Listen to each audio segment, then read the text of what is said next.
Okay, today is the 11th or the 12th? 11. So 11th of the October, right? So and then we're supposed to start the reading class after maybe a few months when we finish, after finishing that reading Rupert Getting's book, The Foundation of Buddhism. But I think actually today I don't think that we really have to start to read, but rather we just have to discuss what is the best way we can start to or do a little discussion, or I would say the discussion or maybe research or study. I mean, best to say it's a study. The book called The Common Buddhist Text, Guidance and Insight from the Buddha. Okay, this book basically, how to say, just finalize the third. I mean, they have 3 revisions, but they finalize combine this book at 2016. And then but when they planned, there's a little report over here that they were aiming to produce a text, that common Buddhist text, basically mean common to 3 traditions. And certainly very important to understand as well, even it's said as common to the 3 traditions, that is tradition of Theravada, or tradition of, and the Mahayana, and the tradition of the Vajrayana. That's how the way generally we address the 3 traditions. And but the book also, I mean the scholars here, they also knew that, they did mention about that too, that not necessarily every tradition sometimes totally agree with that. So we have to bear in mind, even we are reading this the book, but please do not have this kind of even, I mean, like almost like the attitude like a Bible, when you're reading the Christian Bible. But when they combine the book also, it's also about how big the book they need to combine. I mean, this text, the so-called common Buddhist text. So then decided they have to combine, so a little bit similar to the Bible, but certainly actually the content of it maybe, it's altogether is 2,700, 9,000 words here. But if you look at the Holy Bible and the Christian Bible, it's 783, okay. Here just only 279,000 words here. I guess that's a few things we need to know. And then when they arrange, they arrange in the order of what we call the triple gem. If you look at the page content,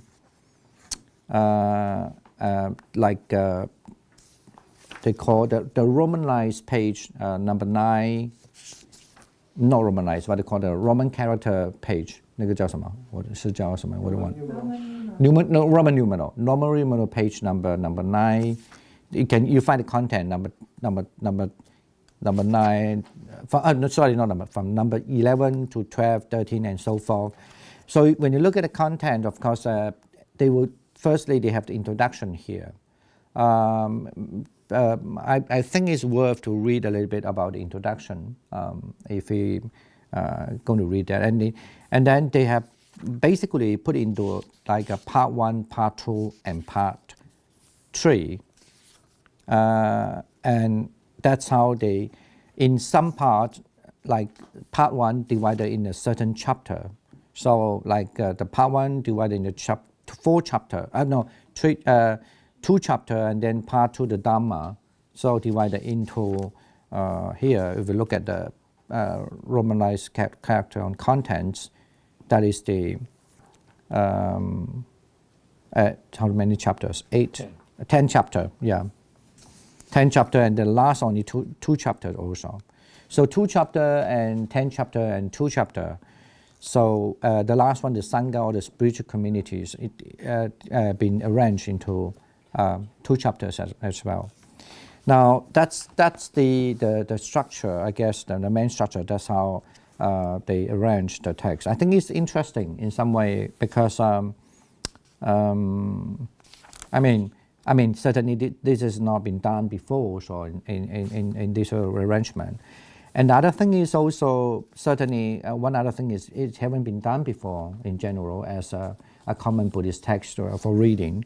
It's that certainly it include the three tradition. Unless you don't understand, please ask later. And so that's one tradition. If you look at this part one, for example, the Buddha, and then you do find, especially chapter 2, and then you have a Theravada about the qualities of Buddha, and then a Mahayana, and it won't use the word quality, but epithets and quality of the Buddhas as well, and so forth. So when you start to read this, and like Vajrayana as well, the text, maybe you do find some similarity over there, but then you start to maybe find a little, maybe there's differences over the way they understand Buddha. Please understand, because this, when you look at the compiling committee and then the translator and so forth, and they all are quite a famous scholar, actually done all this job, okay? Including monk scholar and so forth. Okay. And in the Dhamma sections, certainly that's the higher content. It's pretty much cover every essence of the Buddhist teachings. Besides, same thing has been arranged as Theravada, Mahayana, Vajrayana. For example, like the characteristic of the teachings, right, the Dhamma, and then the Dhamma in relation to the society, of course, and even in the human relations and so forth. So I think it's pretty much covered to every angle, and I mean, especially the way they arrange maybe have much fit in the modern society, I would say, because that's especially in the West, I would say, and that maybe those are the topics they really are interested with, and it's much more closer to the day-to-day, the daily life, the day-to-day life. And the last section, the part 3, it's the Sangha, because actually I guess they do it's the same as the tradition, saying that the Theravada, they have this the Buddhist community of monastics, and then you have this the lay as well later, and then I mean, as I say, our aim is reading, and then our aim is also for discussion. When we read that, maybe somehow everybody come from different tradition or different background. They may raise a lot of questions, may not necessarily agree the way they arrange. Even some content-wise may not be satisfied, or they maybe a lot of comment on. This is what our purpose, one of the purpose, because we are not here to treat the Buddhist text as, I mean, as just the reading per se, but actually it's more on a conversation and dialogue and discussion. That's I guess that's what our main purpose. And certainly we are not also aim to just say to find so-called one answer, the only answer. But I guess just like a little kid, when we study something, you know, maybe you give them one answer, but you definitely know lots of things. It's very hard to give just one answer. But anyway, this is one of the reasons why we want to read the text. And the other reason I want to say is that we have to discuss that later, just a moment later. That is, the other thing is that because we still, when we decided to start to read this book, the Common Buddhist Text, we also thinking that we can somehow first to use this book, this text, or you could say the textbook, the Buddhist textbook, as a kind of like what do you call it, rudiment, kind of rudiment Bible, a rudiment Bible, so that we somehow get familiar with the content. I mean, it's kind of like we're starting to learn almost like reading the Bible a little bit. So this is, but we're reading the Buddhist Bible, you could say. So the Common Buddhist Text, okay? And why we decided to do that, not just because of reading the text, as I said, not just on a discussion. I like to form, maybe best to form the discussion rather than I'm the one who really like, read line by line. So every time I guess I don't know yet. This is actually today is the first class. I'm not. We are not thinking of studying a class, but I like to hear different opinion. What do you think is one of the best? Even though I may have some idea in my mind already, but I still like to know. Anybody find that what is one of the best? What do you think would be the best way for our study? And for sure that every time when the class done, so we want to spend 50 minutes before ending. We want to spend 15 minutes to just to sum up the question or maybe the important point of what we read. In the long run, we want those data as well. We want those report and data as well, so that we can start to combine some like a teaching text, or I would say the teaching text for the junior or for the teenager, something like that. So, but if we want to really combine a Buddhist a teaching book, or I would say a study book, for the teenager, and up to of course for the adult as well. But we definitely need to find some original resource, as the base text to read. So that's the reason why we choose this one, because since it's been newly translated and quite encompass all the traditions, and I'm sure some other traditions still can argue not enough, but because this is just only 400 pages about. So I guess that would be, that's difficult, to be satisfied with everything. At least this is a good way to begin with, to start. And one other good thing is about here, it's because they really quote a lot of sources. And a lot of these, like appendix here, if you look at this glossary, Buddhist terms and names as well. And those Buddhist terms and names, then are the very common, they have put that, those are, especially if you're interested in study Buddhism in English medium, and some of the term you kind of have to remember by heart, because when people get familiar with every language is like that. In a particular kind of field, there was certain language they still, as a profession, you still maybe retain and translate it, even though we do translate and they put this original term here. Even though translation is there, but still you have to learn to familiar with a certain the term that it's for the profession when you study Buddhism. All right, let's open up something first, like I would like to hear everybody's idea, maybe on the table here first. What do you think is the best way we should proceed reading?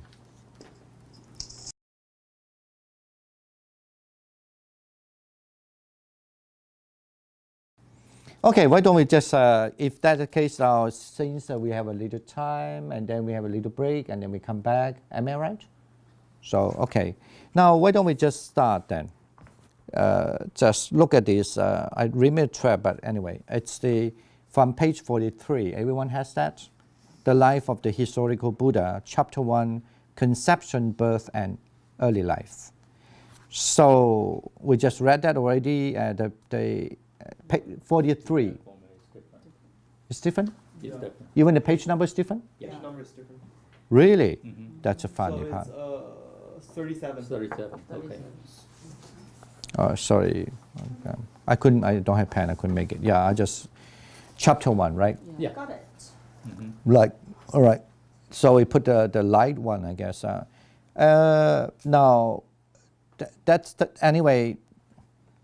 This is actually, if you look at, let's just learn a little bit. Like, if you look at the page, the end of this section, you find that, I don't know which page you are, the end of this section, on my page 45, it would be 39, I guess.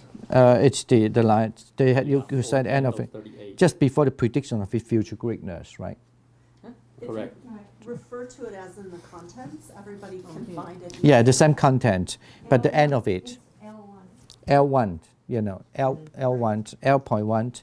Yeah. So you could see that there is a Acharya Buddha Sutta. It's the name of the sutta in Pali language, Yes. because this belongs to the Theravada tradition. I mean, in case people want to find a reference. And then the Majjhima Nikaya, it's the also, because this is from Theravada tradition text that all the precepts in the Pali language. But generally, historical Theravada understood as the earlier Buddhism, and then you develop into Mahayana, and then you look at in chronologically, then you develop into again the Vajrayana, so the three. But for sure, those texts are all from the Pali language, so that's why I guess that depends on people how people think, but still the written and translate in original language. Acharya Buddha Sutta, right? From the Majjhima Nikaya 3, it referred to, because in Majjhima Nikaya normally understood have 5 volumes, just volume 3, page 188.2, okay? And who translated that is GAS. I mean, if you're interested, then look at this abbreviation, who is GAS, okay? And just mean the translator, but because I have to say sometimes when I always teach this kind of class, I always sometimes not very happy with the translation. But that's a pretty normal human nature. So, I mean, it's good that they at least put the translator, I guess, like just Venerable Sagaraguna said that also. Actually, they also, I guess they also hope that we have people, to tell them, to give them feedback to in some way, All right. And then now, let's read the text now. In this sutta, particularly we mention about the 12 wonderful things. And in Chinese, 叫未成有法. It's in Pali, it's called Abuddha. Actually, that's the name I like to use before. Here, I want to name the temple name as Abuddha. But anyway, in English, it sounds very strange. Abuddha is not very, but it sounds a little strange. Anyway, I mean, the sound itself. And it's also a little bit sound like Arabic language, something like that. But it's not, it's a Pali. But then I don't want people to think, oh, this is Arabic language. So anyway. And, you know what I mean by that. Just a little bit sensitive at the moment. And other thing is actually a Buddha, I usually translate here, what did he translate the word? But it's something, I like to translate it as a marvels. Here's marvelous mean. But literally, a Buddha actually could mean something that never happened before. I mean, it carried that meaning, means something never happened before. Even though literally when you translate in English or other language mean something marvelous, like, okay, a Buddha. Okay, why don't we just start to read that. I mean, we can just read through it. Okay, and I'll go. okay, you can start. Yeah. Okay, L1, the wondrous birth of a great babe. Here, the Buddha addresses Ananda, the disciple who acted as his chief personal attendant. The Buddha has previously told him of various wondrous things pertaining to his conception and birth, and now asks him to enunciate them so that the other monks can hear of and be inspired by them. Then the Blessed One addressed vulnerable Ananda. No, not vulnerable. It's okay. It's okay. Ananda, that being so, you may eulogize more fully the wonderful and marvelous qualities of the Tathagata. It's okay. It's okay. Right. Let's just roll with it. Venerable Sir, I heard and learned from this Blessed One's own lips, Ananda, mindful and clearly comprehending. The Bodhisattva appeared in the Tusita heaven. Vulnerable Sir, this I consider a wonderful and marvelous quality of the Blessed One. Ananda, mindful and clearly comprehending the Bodhisattva remained in the Tusita heaven. Venerable Sir, this too I consider as a wonderful and marvelous quality of the Blessed One. Ananda, for the whole of his lifespan, the Buddhista remained in the Tusita heaven. Venerable Sir, this too I consider as a wonderful and marvelous quality of the Blessed One.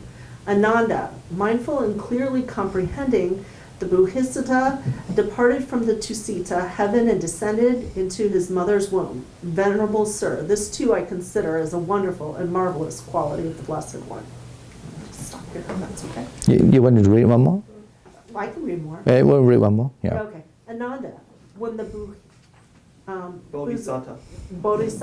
passed away from the Tusita heaven and descended into his mother's womb, an immeasurable glorious light, surpassing the divine majesty of the gods, appeared in the world with its gods, Maras and Brahmas, with its people, renunciants, Brahmins, kings, and the Basas, and even in those awful open world intervals of gloom and utter darkness, where the sun and the moon, mighty and powerful as they are, cannot make their light prevail. There too an immeasurable glorious light surpassing the divine majesty of the gods appeared, and the beings reborn there perceived each other by that light. Friend, so indeed there are also other beings reborn here, and this 10,000-fold world system shook, quaked, and trembled, and an immeasurable glorious light surpassing the divine majesty of the gods appeared in the world. Venerable Sir, this too I consider as a wonderful and marvelous quality of the Blessed One. All right, thank you. Why don't we, I guess we can finish reading that and we can just go ahead, yeah. Ananda, when the Bodhisattva descended into his mother's womb, 4 young gods came to guard him at the 4 quarters, so that no humans or non-humans or anyone at all could harm the Bodhisattva or his mother. Venerable Sir, this too I consider as a wonderful and marvelous quality of the Blessed One. Ananda, when the Bodhisattva descended into his mother's womb, the mother of the Bodhisattva was inherently virtuous, refraining from killing living beings, refraining from taking what is not given, refraining from sexual misconduct, refraining from false speech, and refraining from wines, liquors, and intoxicants, the basis of negligence. Venerable Sir, this too I consider as a wonderful and marvelous quality of the Blessed One. Ananda, on the 7th day after the birth of the Bodhisattva, the Bodhisattva's mother passed away and was reborn in Tusita heaven. Venerable Sir, this too I consider as a wonderful and marvelous quality of the Blessed One. All right, the next one, shall we? Do you want to read it? Okay. Ananda, other young women give birth after carrying the child in the womb for 9 or 10 lunar months, but not so the Bodhisattva's mother. The Bodhisattva's mother gave birth to him after carrying him in her womb for exactly 10 months. Venerable Sir, these two I consider as a wonderful and a marvelous quality of the Blessed One. Ananda, other young women gave birth seated or lying down, but not so the Bodhisattva's mother. The Bodhisattva's mother gave birth to him standing up. Venerable Sir, these two I consider as a wonderful and a marvelous quality of the Blessed One. Ananda, when the Bodhisattva came forth from his mother's womb, gods received him first, then human beings. Venerable Sir, these two I consider as a wonderful and marvelous quality of the Blessed One. Ananda, when the Bodhisattva came forth from his mother's womb, he did not touch the earth. The 4 young gods received him and stayed him before his mother, saying, O Queen, rejoice, a son of great power has been born to you. Venerable Sir, these two I consider as a wonderful and marvelous quality of the Blessed One. All right, shall we have a next person to read it? I will let them read first, yeah. There, over there. Joyce. I don't know, I was reading on my own, so.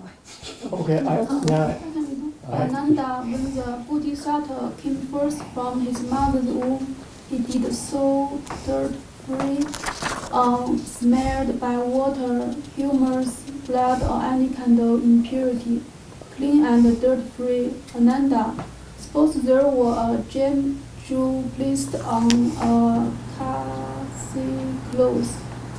When the gem would not smell the clothes or the clothes the gem, why is it? Why is that? It is because of the purity of both Ananda. So too, when the Bodhisattva came forth from his mother's womb, he did so dirt-free, unsmeared by water, humus, blood, or any kind of impurity, clean and dirt-free. Venerable Sir, this too I consider as the wonderful and the marvelous quality of Blessed One. Ananda, when the Bodhisattva came forth from his mother's womb, 2 jets of water appeared to pour from the sky, one cool and one warm, for bathing the Bodhisattva and his mother. Venerable Sir, this too I consider as the wonderful and the marvelous quality of the Blessed One. All right. Anyone want to read the next one too? Ananda, as soon as the Bodhisattva was born, he stood firmly with his feet on the ground. Then he took 7 steps facing north, and with a white parasol held over him, he looked at every quarter and uttered the words, establishing his leadership. I am the highest in the world. I am the best in the world. I am the foremost in the world. This is my last birth. Now no more renewed existence. Venerable Sir, this too I consider as a wonderful and marvelous quality of the Blessed One. When the Bodhisattva came forth from his mother's womb, an immeasurable glorious light surpassing the divine majesty of the gods appeared in the world with the gods, Maras and Brahmas, with its people, renunciant Brahmins, kings, and the masses. And even in those awful open world intervals of gloom and utter darkness, where the sun and the moon, mighty and powerful as they are, cannot make their light prevail. There too, an immeasurable glorious light, surpassing the divine majesty of the God, appeared, and the beings reborn there perceived each other by the light. Friend, so indeed, there are also other beings reborn here, and this 10,000-fold world system shook, quaked, and trembled, and an immeasurable glorious light, surpassing the divine majesty of the gods, appeared in the world. Venerable Sir, this too I consider as a wonderful and marvelous quality of the Blessed One. Ananda, that being so, you should consider this too as a wonderful and marvelous quality of the Tathagata. Ananda, here for the Tathagata feelings are known as they arise, as they are present, as they disappear. Perceptions are known as they arise, as they are present, as they disappear. Thoughts are known as they arise, as they are present, as they disappear. Ananda, you should consider this too as a wonderful and marvelous quality of the Tathagata. Venerable Sir, since this is so, I consider this too as a wonderful and marvelous quality of the Blessed One. Okay. All right. This up. So is the Tathagata, the Blessed One, the same thing? Yes, Tathagata is the word. Yeah, it's the same thing. Yeah, I mean they refer to the same person in the Buddha, the Blessed One, and the Tathagata. It's just a different title. Usually, when Buddha addressed himself, he will use the word. Yeah, Tathagata, what one and what. Yeah. He will say I, the Buddha. He will say I, the Tathagata. Mm.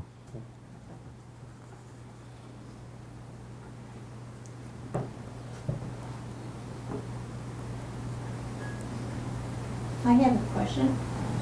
You know, the text quoted as Acharya Abhuta Sutta, yeah. and the Majjhima Nikaya 3. But what is the number if we were using the No, the numer- trees mean volume 3. Right, but if we were using the numerical system for the Majjhima Nikaya, what is its equivalent to? I don't know because I cannot remember. I need to check it if you have the text, yeah. I think this is a Polytext Society division number. Yeah. It's different from the one we got Yeah. from Wisdom Press. No, because it's still scholarly if you are, let's say, still when you write any thesis or dissertation, you still have to quote the Pali text. Maybe recently only changed a little bit. You quote, you could say you're not using that, but you might be using the Burmese version and online. Otherwise, I mean, still traditionally, I mean, up to now when you do scholar study, you still have to, you cannot just say, oh, this is the sutta number what, no. You still have to, because you want to have exact quotation, then you have to use a Pali Text Society one, yeah. So. Sutra number 1, 1, 2, 3. 1, 2, 3. Yeah. Mm. You just search the name for the sutra. Right. Yeah. Find it. It's easy to search, and find out. Okay. I'm just curious. Are we supposed to give edits to this if we find them? It looks like, can anybody else find the superscript 34? I can find 33 and 35. I was trying to I read 34 down in the footnotes, but couldn't find the corresponding text. You mean the 30, you couldn't find which one, the 35? 34. I found it in the footnotes, but couldn't find it in the text. And if it's recently, Oh, it's Tusita Heaven. So paragraph number 3. So Ananda, mindful and clearly comprehending the Bodhisattva appeared in the Tusita Heaven. That is Where is number it? 34. Yes. oh, I see it over there. Got it. Thank you. Okay. Well, Tushita heaven is still, it's always in the Buddhist understanding is that in this earth here, before they really become a Buddha, they would born to the Tushita heaven first. And they would stay there for eons of life until kind of the time is there. And then they observe the earth, whether it's a good condition for them to be reborn there. And that's another text mentioned those things, like if the say the people would not mature enough, like doesn't have enough wisdom, or had too much of war and so forth, so then they would not born. And that's such a place like that. Yeah. Yeah. I don't know if this is something that you're interested in doing, but I always find it interesting to compare and contrast to other religious texts. For instance, there's the 10 Commandments in the Old Testament, and some of these are in there. From the 10 Commandments, one of them is thou shalt not kill, Yeah. and this is refrain from killing living beings. So that's similar, but Yeah. the 10 Commandments was talking about only humans, you know, so, anyway, just. Yeah, sure. Yeah, I mean, any idea we welcome, so yeah. Yeah. Some may know it, some may not know it, so at least still helpful, yeah. Yeah, I'm not sure if the liquor is on the 10 Commandments, so I'm looking right now. The gluttony and... Oh, you know, one glass of wine, right?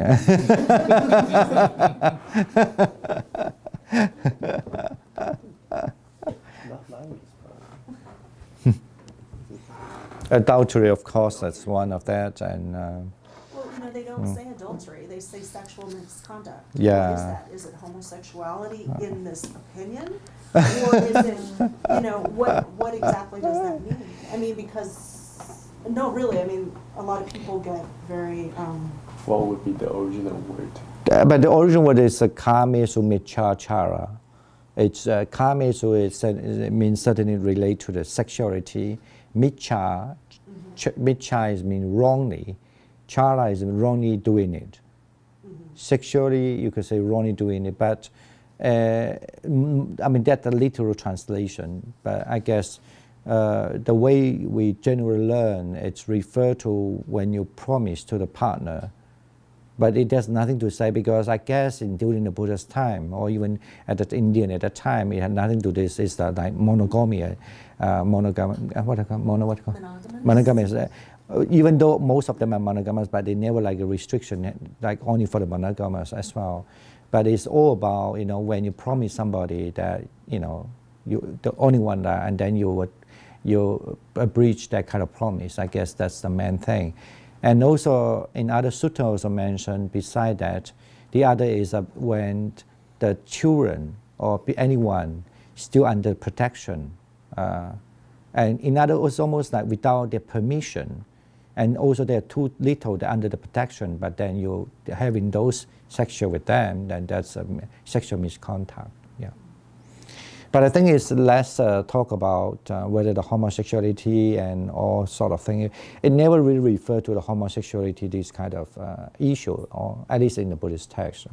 But of course, if you want to talk further, then in the Vinaya, I mean the monastic rule, then they have a certain kind of prohibition there. But that's not only limited to the homosexual as well, other thing. Yeah. Okay. Venerable, can I ask you a question?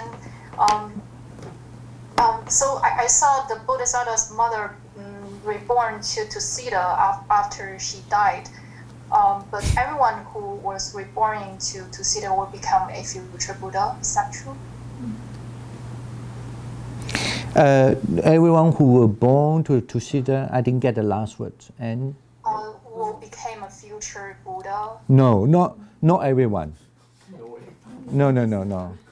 Tushita, I mean, to the Buddhist understand the cosmology, and from a Buddhist cosmology point of view, Tushita must be even much bigger than the Earth.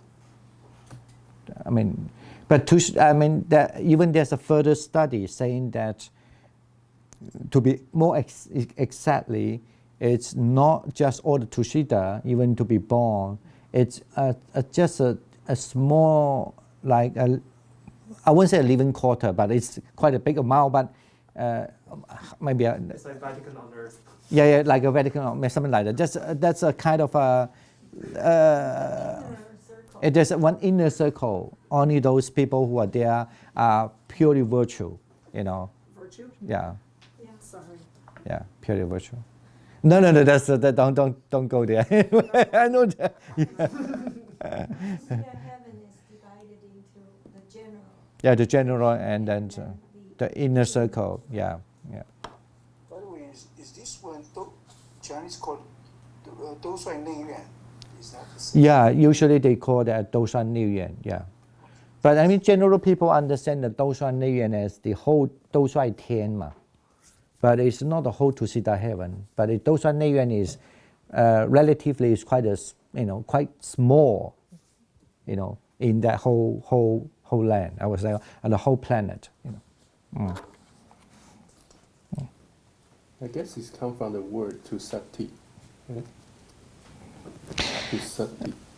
I don't know that you could enlighten me, and then. But it's I know in the Buddhist cosmology, it still belongs to the realm of this desire. I mean, they still have a female or male body, and like that. Tusati means quiet and content. Yeah, Tusati is contented. Yeah, but I'm not sure that it's come from that. Any other comments? I have one question. Yes.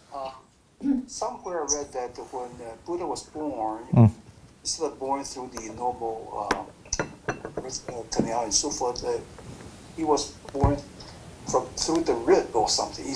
Over here, we didn't read about that part of it. He was. I didn't get it. He was born as what? Yeah, someone said that when Buddha was born, he's born through the ribs. Oh yeah. I mean. Through the sexual organ. Yeah, that's true. But certainly in Chinese Chinese always said that. I could not tell you now. I cannot remember because I read so many different versions. Whether the Pali have the same version, I couldn't tell you exactly. Maybe yes, maybe no. But I think here it's very interesting. He say, Ananda mindful and clearly comprehending, the Bodhisattva appear in the two-seater heavens. But it's interesting is it's certainly it's one important concern here is about he was born. He was born. The Buddha have these 16 kind of the marvelous thing that would not happen, kind of like most of the people. And he did mention the word mindful and clearly comprehending. It's, usually the term mindful and comprehending is purely for insight meditation. General understand mindful, of course, means awareness or correct awareness. And then the clearly comprehending is due to the awareness, so you come up to understanding the whole thing going on. I just put it simply, that understanding. So that means clearly comprehending. So it seems like this is kind of like, if I would explain it this way, that this is not just only to say there were 16 marvelous things about the Buddha were born, it's different from the others, but then it's also about kind of like contemplating. You were almost like doing a meditation to think that there are 16 things that marvels of the Buddha were born. And now don't forget, this is interesting, even though it become one of the, I would say, the traditional. Sometimes you go to temple, you do see some pictures like the gods, especially in Burmese temple. Not that in Sri Lankan temple too. I don't remember Thai, but I'm sure in Burmese, most of the Burmese and Cambodian as well. Then you see that depicted when he was born, and the four guardians of the god were holding the baby because he wasn't really held by others first, but held by the divine beings first. And that's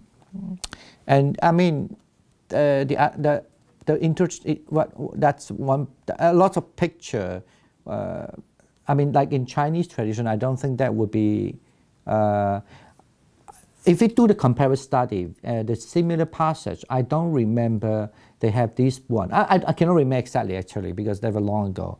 But I just want to say sometimes a little description of a thing could be different from one version to other version. But of course that is why when we do research, one thing that as a research part, because since we have so many different language, text being translated earlier time, like very early century into, and from different languages into like Chinese or Tibetan or from different languages into Chinese and so forth, even now in English, the Pali or even in English.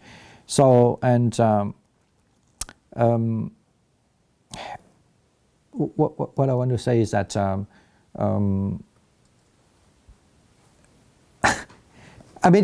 it seems when you look at this part, because if you learn some of the Mahayana text, because like the reciting the Buddha, remembering the Buddha as a meditation technique or as a practice, and recollecting, like we reiterate, but they also have a contemplation also about the Buddha, how the Buddha, like Kumarajuba when he translated the text in early meditation text about how you visualize the Buddha, and you start to visualize the Buddha, when he was a baby, when he was born, and such and such. I have to say, in early time, I thought that was kind of, I thought maybe from Mahayana, suddenly it's a Mahayana, it's just a Mahayana. But now when you read this, it's here because it writes a mindful and clearly comprehension to think this marvelous thing, 16. So it looks like, that's what not necessarily sometimes a lot of what we understand as a Theravada, the picture could be exactly as what we, even now I know these 16 that I read in the earlier time, but I never realized there is something called a mindful and clearly comprehension. The word is there. And the last paragraph is starting about contemplating the five aggregates from the four. Yeah. Establishment of mindfulness technique. Yes, yeah. That's very interesting. Well, I think his mother is just totally awesome for standing up and doing this thing. Yeah, I mean the story said because in the traditionally she really was how